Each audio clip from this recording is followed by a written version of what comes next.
All right, welcome back, guys. This is Believe in Rams. I'm Jake Ellenbogen. He is Cameron Lynch. We are wrapping up the season. It's I don't even know what you're doing over there, Cam, but It's called the whoa. It's that wrap up. It's like, hey, we gotta wrap it up. oh, I feel that. Well, hey, you can follow me at JK Bogan on social media. You can follow Cam at Cameron Lynch 50 on social media. Reason I say social media is because we're not just on Twitter or X or whatever you want to call it. We're also on all the other things like Instagram, LinkedIn, hip stuff. LinkedIn. Well, yeah, LinkedIn, I guess, but I'm never on there. You're on Kick, right? You're on Kick. Yeah, Kick, but not KIK, KICK, because I stream on there. Yeah. And TikTok, and I think I said Instagram, and I have a Facebook, YouTube. YouTube. Okay, yeah. We're all around the world. 2024 digital media. High Five and Facebook or in MySpace and okay. See, remember Vine? But anyways, Jake, they didn't need to get rid of Vine, by the way. That wasn't right. No. But there's gonna be a lot of social media at Super Bowl this week. I'm headed out to Vegas this week. Hopefully, I see some Rams folks there. Excited, Jake, to see some of the BLEAV folks on site. So it's gonna be a good time. We're gonna call in. We're gonna get you remote. So don't worry, Jake. You're gonna be there in spirit, kind of. Spirit, digitally, you're gonna be there. So. You're pouring me into a computer already? I thought that was 75 years from now they were going to go into that. Hey, Jake, you saw the Apple goggles, whatever it is? Yeah. Scary stuff, man. Scary stuff. We're going to be podcasting that way next. Watch. Dystopian level stuff, man. That's I like that word. Dystopian. What is it? Dystopian? Dystopian. D-I-S-T-O-P. D-Y-S-T-O-P-I-A-N. D. Okay. Yeah. There's a Y. I mean, that's a pretty big deal. But you know what else is a pretty big deal? The fact that the Rams lost 8 coaches. Try that on for size. Raheem Morris. I'm just crying. This is me crying. Jake. I'm smiling. You see my teeth. I'm smiling. You're saying that. I mean? I'm dealing with dry eye in this eye right here. Yeah, no, this one. And if I start to cry, I'll just blame it on that. So it's sad. La Familia is where it's morning. I mean, the fact that he went back to the Falcons, I think we called it, Jake. It's already happening. Two shows. Real tears for Raheem Morris. Oh man. So Jake, it was a show ago, Jake. We recorded our show the day after the show Raheem Morris left. I think we were like, yeah, I don't know. I was like, I don't know. I might have had this hat on. I was like, I don't know, Jake. He might not be here anymore. And literally, we record on Tuesday. So literally like Wednesday or Thursday of 2 weeks ago, he went to the Falcons, which he was a head coach for. He was there before prior. Atlanta needs him. So that's okay. We called that, and that's okay. What do you think? It's bittersweet, man. You know, we're happy for him because, I mean, I told you, I thought Raheem Morris shouldn't have had to wait a decade to be a head coach again. He did something that no coach has ever done, working with, I think it was 11 different starters on the offense, 10 different starters, and he had 10 wins. I mean, they blew up the team after his first year, and then his second year, they were pretty much all really young. They had some couple bigger name players, but well, no, I'm talking about when he was the coaching Tampa. So you're going back. I'm going back. Yeah. You went way back. Yeah. Okay. So you had to wait a decade, so I appreciate that. Yeah. Yeah. He knows the NFC South. He knows the NFC South. He does. And, I will say, man, I know you like Tampa. Smith wasn't a great fit for his dad's team at the Falcons, you're saying? Well, what I'm saying is that watch out for Raheem Morris. He's coming with a vengeance after those Tampa Bay Buccaneers. That's what's happening. And he beat him. He beat him in the playoffs to go to the NFC title game. Raheem Morris is smoking that Buccaneer pack right now. Talk about real Patrick Mahomes' dad. That's sad. I think this real quick note for all the dads and parents out there, if your kids are doing well and they're the biggest week of their life, please just don't jack it up. Yeah, don't mess that up. Don't be embarrassing, and that's embarrassing, Jake. And also too, he's a black dad, and so that's like double, Jake. Being a black dad, I think right now in America is important. Black dads are important, and the fact that a black dad got in trouble the week before Super Bowl, That's supposed to be like a player, quote unquote, right? That's what they tell us the NFLPA, Jake, right? We have my sweatshirt. They say, hey guys, Super Bowl week, or after training camp, there's certain times you have to be careful. The week before Super Bowl and the weeks prior, you have to be careful. And his dad said, you know what? I'm a player. I'm on the field. Taylor Swift's in my booth. I'm about to go act up. And that was sad. So that's just a note for everybody. And call Yeah. Uber, Also, please call Uber. also it's Vegas, so be mindful of that as well. Uber.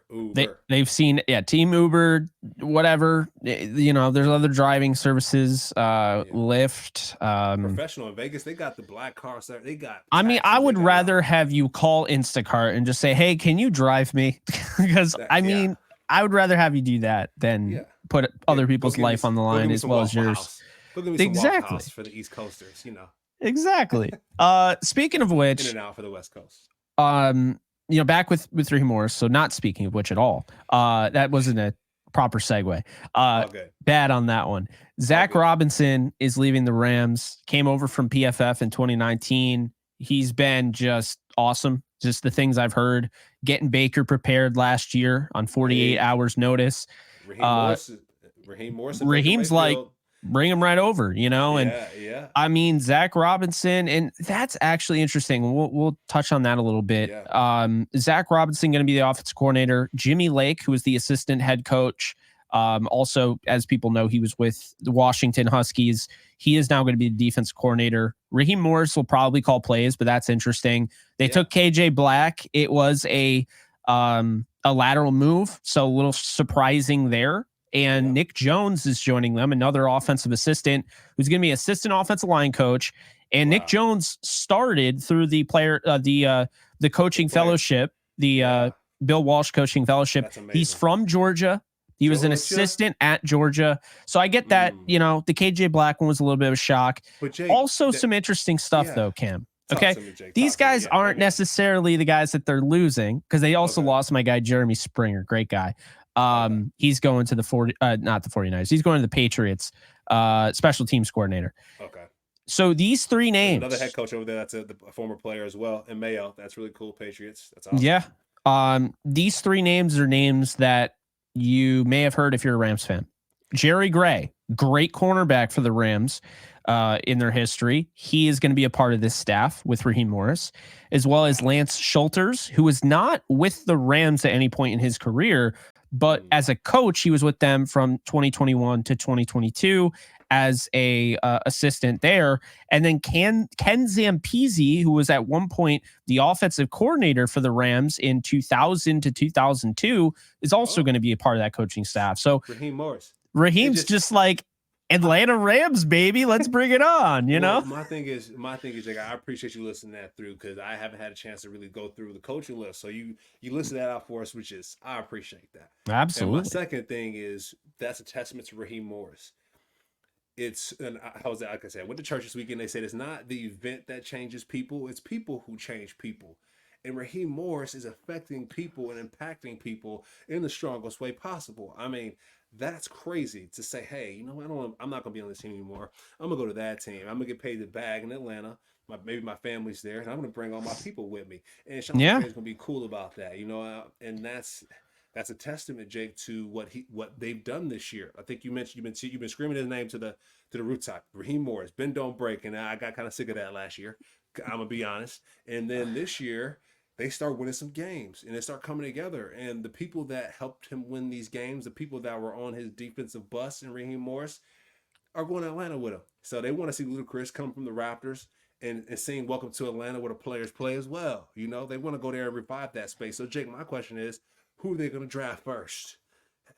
who they going to get first? Are they going to jump up in the draft and get somebody? Are they going to say, hey, Art, I know you had your son as a head coach here. That didn't work out. We need a quarterback.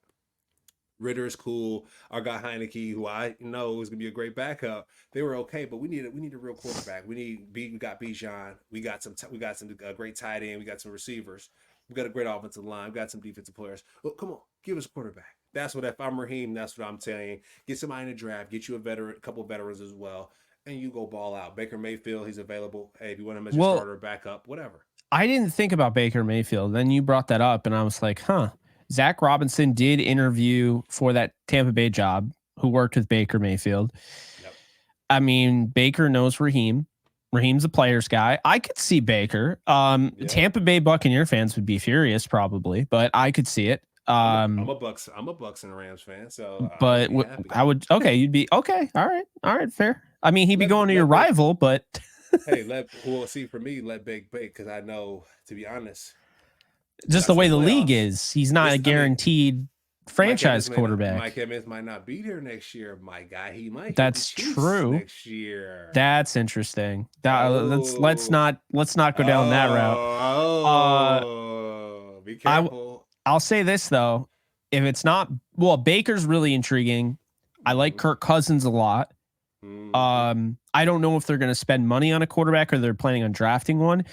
I think they can compete. I mean, I think Arthur Smith had himself a good team and they went 7-10 when they probably could have been 10-7.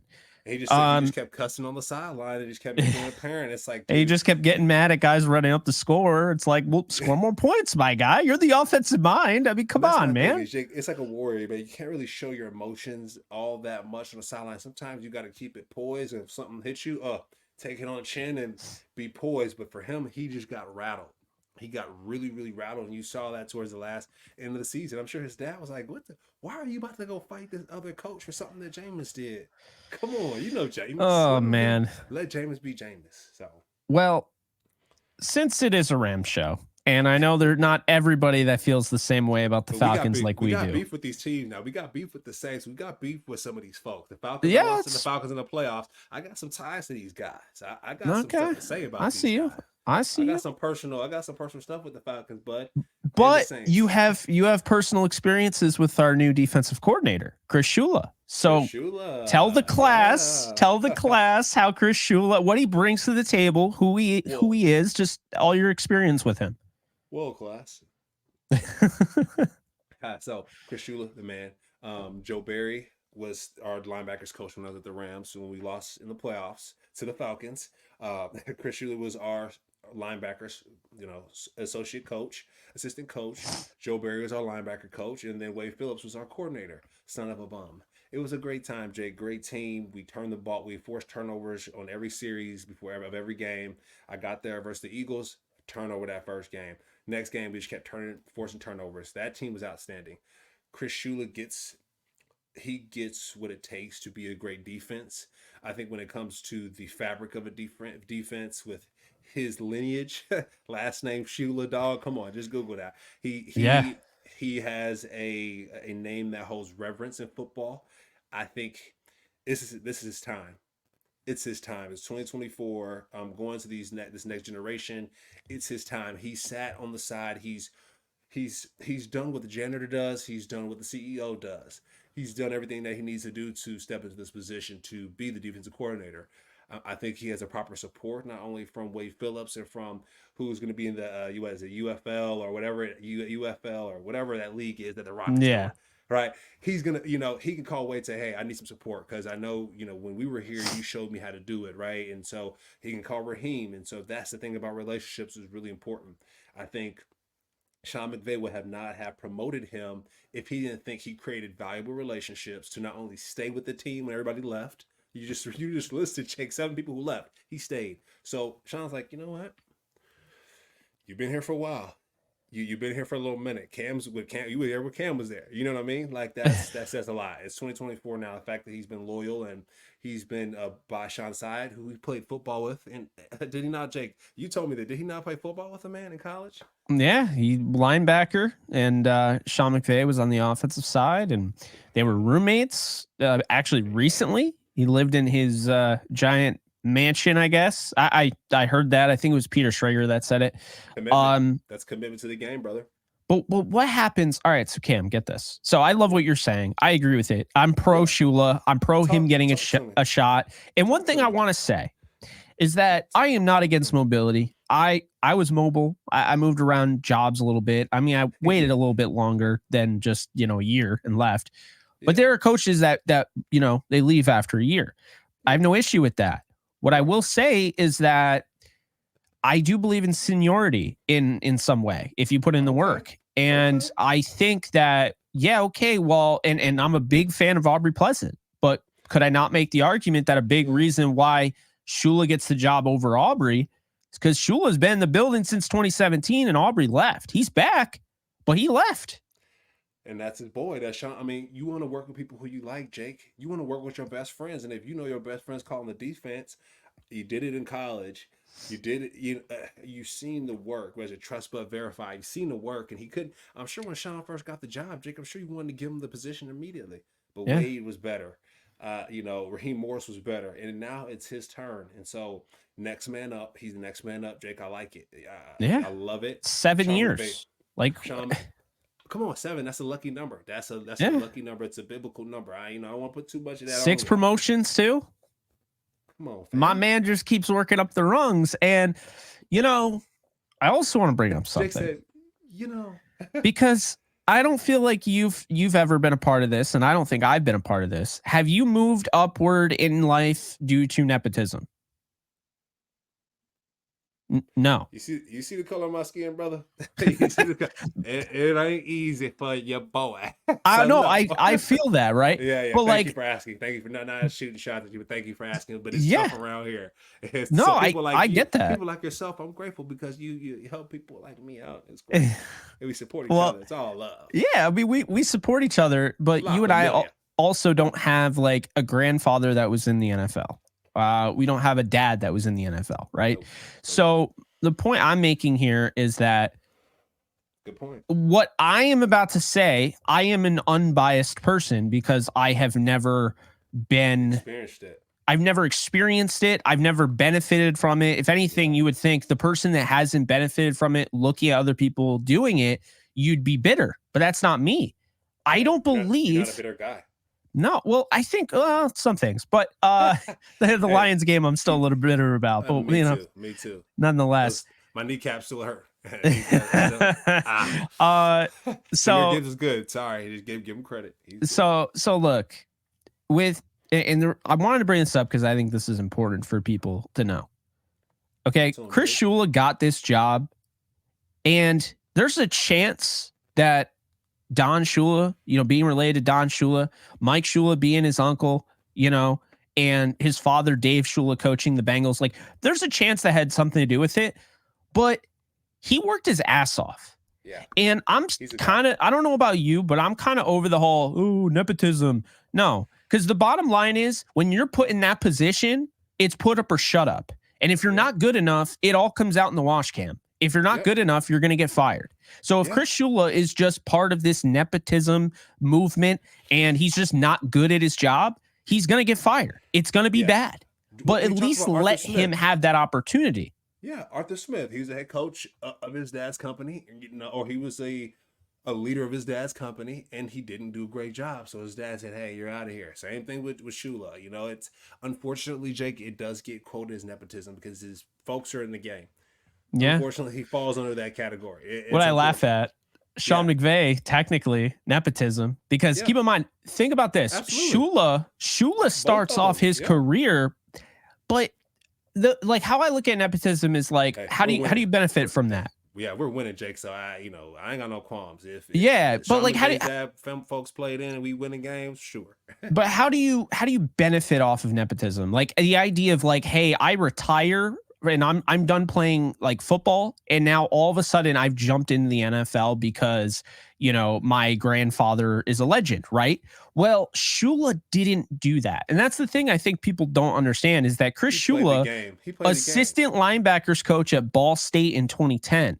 Then he works from 2011 to 2013 at Indiana as a graduate assistant, and then he works at John Carroll. Jake, exactly. Talk about the pay there. Just like people who don't play football, play sports. Let's just talk about the pay. They get paid, Jake, about $30,000 to $40,000 to be a graduate assistant. I think in 2024, just full stop. A year, full stop. It's crazy. And then 2014, John Carroll, defensive coordinator, and then then that's a first. A first and what is it? A first and a last name. Both those are first names. John and Carol. Is that a school? Is that a school? I'm gonna check right now, but I think it is a school. But I'm gonna check because I think London Fletcher went there, and he did. He's been putting his work in. You're saying he's going to some no-name schools to coach, and he's been putting his work in. And he's the coach's son, Shula, and he's been putting his work in. Is that what you're saying out there, Jake? London Fletcher went to John Carroll. Great London Fletcher, like 5'10". Iron Man. Well, Jake, he's 5'10", well, so Greg Williams would say, hey, I used to coach London Fletcher, and you're short like his ass. He would tell me, your ass is short like London Fletcher. And he said one thing London Fletcher used to do really, really well, he's played basketball. And he understands picks and schemes. So in the red zone, he would never get picked. And so I remember Greg would always tell me that. And so he said, Cam, you're a rookie. Don't let me cut you. Don't get picked on these wheel routes. And I was like, Jake, my Achilles heel.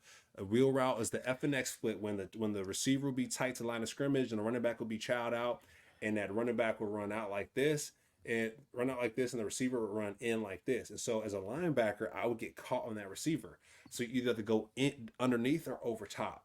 So they tell you to go over top, and I was always to get beaten. So he said, Greg, you say, hey Cam, you're a good player. I don't want to cut you. He said, get over the pick. He said, beat the pick. If you don't beat that pick, I'm going to have to cut you. And I said, all right. And I've learned ever since. This came from London Fletcher. So that's why I had to pause that, Jake, because London Fletcher, he helped my career a lot. So yeah, he's a legend, man. Did you know? And this is how stupid these evaluators were, letting him be an undrafted free agent, man. I was undrafted. He ran a 4.38. Like, what are we doing over here, man? Like, come on. Like, what? They didn't have TikTok. They didn't have TikTok. They didn't know it's okay. That's true, I guess. But they didn't have TikTok. Good Lord. Anyway, back to the whole point. What a miss. It's like, the stuff goes over your head. Like, yeah. That's a big miss. But hey. Okay. Also, let's make this clear. I'm not saying Chris Shula coached London Fletcher at John Carroll. That was years ago. No. We're talking about underdogs here. We're talking about underdogs. We're talking about some of the places where nobody knows of. I just said the school you mentioned, and I had no idea. You mentioned London Fletcher went there, and I'm like, were you surprised that I knew that? I was like, I think London Fletcher went there. You got some knowledge, brother. You got Google too, but I'm not gonna put that past you. But yeah, well, I already knew, and then I was like, I have to look this up. London Fletcher, boom, there we go. One thing I'll say is then he didn't, because of the whole nepotism thing, you think, okay, now that he's coached all those years, he'd go right into like an offensive coordinator, defense coordinator job. No, he was a defensive quality control coach with the Chargers. Then Sean McVay brings him over in 2017 as the assistant linebackers coach. And then, he works his way up the rungs. Outside linebackers coach, 2019 gets promotion. Then he's an inside linebackers coach, 2021. And then in 2022, he becomes the pass game coordinator and defensive backs coach. 2023, he becomes the pass rush coordinator and linebackers coach. And now he's a defensive coordinator. Super Bowl year. What was he doing Super Bowl year? I'm sorry. Super Bowl year, he was a linebackers coach. I mean, he's getting the most out of Troy Reeder. He's getting the most out of Ernest Jones. Come on, Ernest Jones, Jake. We talked about Ernest Jones all year. The development of Ernest Jones probably has a lot to do with him. Yeah, just quick pause on Ernest, real quick. Bobby Wagner was there, and I'm telling you, this is how Chris is. Chris is like, hey, Bobby, I've been staying with Sean. Sean said, hey, tell Ernest what to do. Well, that year, surprisingly, that year he worked at the defensive backs. I mean, but that's what I'm saying, though. I mean, and this has also been, Chris played linebacker. So listen, Jake. Chris played linebacker, so he's always going to be in that room. And he said, "Hey, Bobby, tell or whoever, tell Ernest what to do." And he's going to be that guy. So we talked about this year. We said Ernest Jones. Anytime he blitzes, it's a guarantee. Steph Curry or Dame Lillard, when they shoot behind that arc by that logo. That ball goes up, point to the watch. It's Dame time. Same thing for Ernest Jones. When you're blitzing, when Chris Shula sends that blitz for Ernest, it's the same thing. Or night lights out. It's the same thing. So Chris Shula, come on, man. Give him the job. I love it. Fans out there, let him do his thing. Let him cook. I agree, man. And another thing is, it's not like Sean McVay, because again, the whole nepotism thing, and then the whole, he's best friends. But if he was best friends, like you said, wouldn't he have promoted Chris Shula the first time when Wade left? Wouldn't he promoted him the second time when they got Raheem Morris? It just shows growth. Yeah. Sean McVay has grown.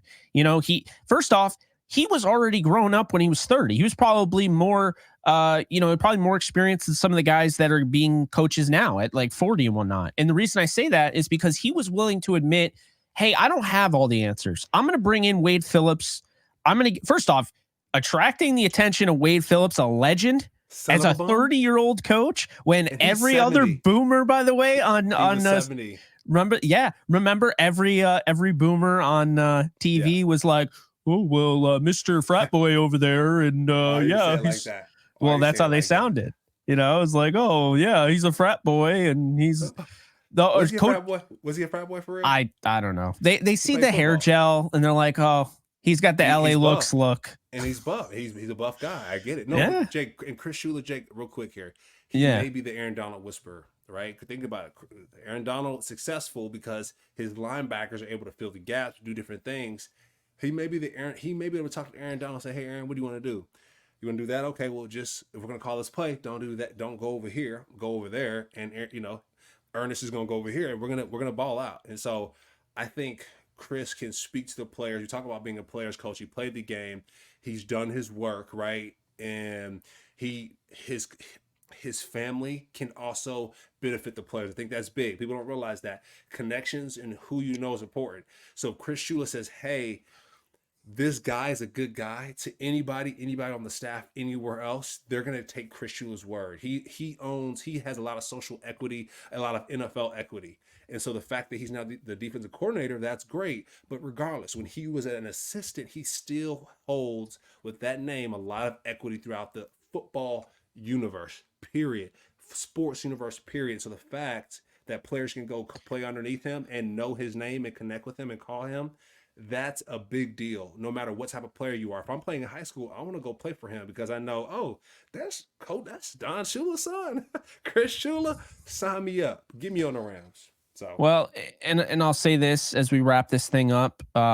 We also have an ad read to do that I just remembered. But yeah, just wrapping this thing up, I'll say this with Chris Shula. He just got the biggest, in my opinion, this is on the level of when Urban Meyer left Ohio State and Ryan Day took over as the head coach. Like, that's a huge position, right? Yeah. Nick Saban leaving, and then Kalen DeBoer takes over the head coach. Yeah. Like, I would say it's that much. You're becoming the defensive coordinator in a defense that has Aaron Donald, and you have Sean McVay as your head coach you get to work with. 6 coaches left because of one guy. You're filling a void from not only... how you say that's another thing. You get a chance to really kind of feel out your coaching staff a little bit, Jake, real quick. I was reading this more. I did some reading before I get going. They talk about some of these animals that help, they have great hearing and they help people throughout life. And so these dogs, 16% chance you can be this type of dog. And so it's just crazy to me that Chris Shula is in a small pool of people, that it's a small percentage. You can there's not every animal can do this. Jake, you might have a dog at home. Not every dog can be this type of dog. Chris Shula is in a pool of people where not many people can be there. Not many people can do what Chris Shula is doing, right? And to get to this training, to get to this special, to be this type of dog, you got to go through a certain type of training. Chris Shula has been through that training. And not only that, the void that's been left, right? It's been left from 6 to 7 people. You listed it just now. 6 to 7 people that left this organization that are special in their own way, right? They're a special cake. They're a special breed. To be on Sean McVay's staff, you have to be special. And for Chris Shula to get to this point, like you said, he's developed, he's grown. And I think that's really, really important. Raheem Morris, the impact that he's had, Jake, I sat in the first game of the season and it came up on the board, the American Heart Association. It said Raheem Morris saved someone's life on the offseason because they had training after the DeMar Hamlin issue. And he has impact. Raheem Morris has impact. And so the fact that, like you said, Chris Shula is now in that space, that's like a Nick Saban. That is a big deal. And so, like I said before, but I know we're talking about a lot, the whole nepotism thing. I know we've been saying that a couple of times. Might have said nepotism about 30 times on the show. That's okay. But for the fans to know that they're getting a special breed. Yeah. They're getting a special breed. They have someone that's special. Trust me, I played with them. I enjoy every time I see Joe Barry and him on the television screen. I'm like, I tell my wife, hey, great. That's them. Those are the guys. So I think that's really important that people understand that these guys, they love the game. They want us to win more than we do. He lived with Sean McVay, bro. Come on. You going to live with your boss, bro? Come on. I mean, man, I agree. And the whole nepotism thing was really just all about backing him, you know? Yeah, And I think people need to realize everybody gets their start differently, but it's what you do with that start. It's what you do when you get to that big job. Are you him? Are you him or are you her? And if you're not, then you're not going to have the job. I mean, it really comes down to it. I mean, Arthur Smith, like you said, fired. I mean, Mike Vrabel lost his job, you know, with the Titans. So, I mean, we're seeing guys that probably shouldn't lose their job. But even still, it is a tough business. And if Shula's not ready for it, we're going to see. But I like what I'm hearing from you.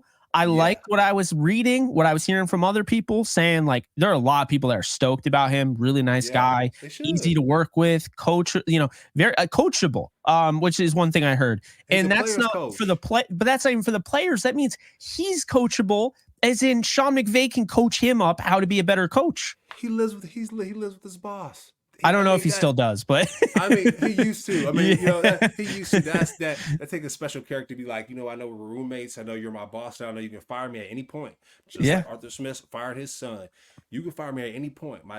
At any point, but I'm gonna live with you and I'm gonna lock in this 1 year because Sean McVay was going through some stuff, right? He's starting a family. Who knows? But to have someone in the trenches with you, I think that's really important. And talking about the trenches, I'm going back to that special dog I talked about that I read about this morning in my devotionals. It's called a search and rescue dog, a SAR dog, and they're highly trained. And football players, like, you know, not many people can be a SAR. Not many dogs can be a SAR dog. And I just want to go back to that because I went back to my devotion. I found it. That's what the name was. It's a search and rescue dog. But yeah, he's a special cat, bro, or special dog. Bro literally just said dog 5 times. They're like, yeah, he's a special cat. Like, come on, Cam. Oh, I mean, you know, like, oh, that cat's cool. That's a cool cat. Oh man. Scouting report for Cam lacks consistency. Yeah, I didn't want to say dog so many times. We've been saying nepotism so many times. I mean, like, hey, let me switch it up. Yeah, no, I don't blame you there. Just letting you guys know that this show is brought to you by BetOnline, which is your #1 source for all your betting needs this season. Get the latest odds, lines, and matchup reports for baseball, boxing, golf, and more. BetOnline continues to be the fastest and easiest way to place your wagers, including live betting in your favorite casino and card games, to be able to play right from your phone. Head to the website today or use your mobile device to sign up today. Use our promo code to get 50% welcome bonus on your first deposit. That promo code is BLEAV, BLEAV. BetOnline, where the game starts. So Cam, we wrap it up. Believe in Rams is the tag or OTE for Underdog Fantasy. Underdog Fantasy. You can start playing Pick'em or Weekly Fantasy for any sport today. Users will receive 100% deposit match up to $100 if they use promo code BelieveInRams at sign up. Start playing Pick'em and Weekly Fantasy football today with Underdog Fantasy. That is Underdog Fantasy. Cam, appreciate you. Appreciate you guys for watching. You got a bunch of stuff. If you're a Falcon, we got a lot of Falcons supporters now on this channel. So I thought we were pretty open in letting you guys know how it is. But I grew up in Georgia. Michael Vick was there, you know, at certain times. So yeah, I guess I'm not mad at it. I mean, yeah, I'll be rooting for Raheem and his and company. So yeah, we talked about that. We talked about the man, the myth, the legend, Chris Shula. We talked about the man, the myth, the legend, Cameron Lynch, and his experience with this coach. I mean, hey, that's a perk. That's a perk, having a former player that from this team that has still you played under these coaches. I mean, that's still really freaking cool. We got access, bro. We got the sauce, my man. We in there. we're taking people where they can't go. I think that's important. You know, in all seriousness, we've been joking around. We're talking about dogs and whatever. Nepotism. Whatever it is. There's a lot of keywords today. We're talking about a lot of things. We've been talking about a lot of things today. It's all good, but at the end of the day, I think it's really important that Puka Nacua is on our team. Jay, come on. Aaron Donald, Matthew Stafford, Puka Nacua. Real quick Pro Bowl Kyron Williams. Is Puka Nacua better than Cooper Kupp? Come on, talk to me, Jay, because the way that he fake signed that Deebo Samuel's jersey, I'm like, he's smart. He can play. I'm gonna say Cooper Kupp's still better. Okay. I mean, it was one take. amazing year, but we need to see it consistently. Cooper Kupp, when he's healthy, Cooper Kupp is the best receiver in the National Football League. I was there when Cooper Kupp was came to the Rams with him and Robert Woods. I was there. Like, we take people to places where they can't go, Jake, and I was there with Cooper Kupp. I seen it. I'm seeing Puka, and I'm seeing him at the Pro Bowl acting. You called him Cooper Kupp Jr. before the season. I thought you were absolutely insane. You thought I was insane, right? Jake, I thought you were insane. Jake, let's go back. I'm looking forward to this, Jake. Let's go back. I know the season's wrapping up. Let's go back through the tape and let's just see our videos and our clips. I know we probably said some wild stuff. It probably felt wild when we were saying it, but we research a lot, bro. We prepare. Yeah. And some of these wild takes, we pray on it, we think on it, or I do at least. And I've been bringing up devotionals and, SAR dog, just different things from my readings because I read this stuff and I share it with y'all. And sometimes it happens. Man, I hear you. I'm still looking for that that clip, a perfect pocket. I literally cannot find pocket, it. A perfect pocket, huh? I remember the comment section was like that I was not ready for that. Like that was great. Yeah. But hey, that's what we bring you to this show. So appreciate you guys watching this season. We appreciate y'all. And we'll see y'all soon. Later, folks.